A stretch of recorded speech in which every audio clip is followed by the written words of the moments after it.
Normally, I do like to start off a concert with with just music and just hit you with some great music. But this is a world premiere. We're starting with Artemio Sandoval, who is playing bassoon for us. Wrote this piece.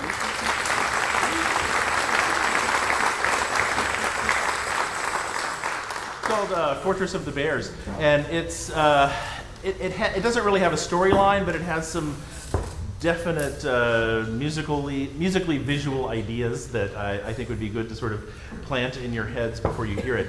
So essentially, it's in a few parts. The first one is an introduction that sort of introduces some themes, gives the beginning of the sound, kind of gets you into the world.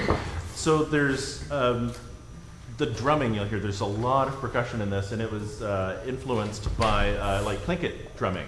So this is where sort of this is coming from. There's a section called, the next big section sort of describes our landscape here.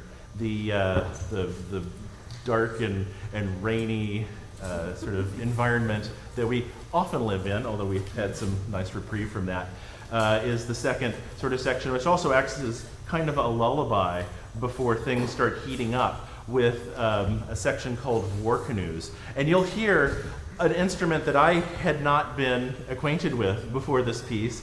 It's an ocean drum. Actually, could you sort of give us a little sense of what that is?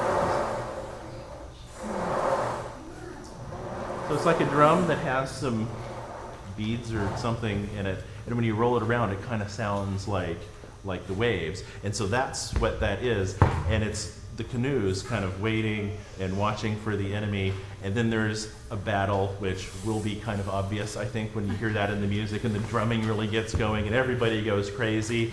Then the next one, the next big section is like the spirit realm, you can imagine where that comes from, which links us to the finale and to the end of the piece. Anyway, I hope you enjoy Fortress of the Bears by Artemio Sandoval.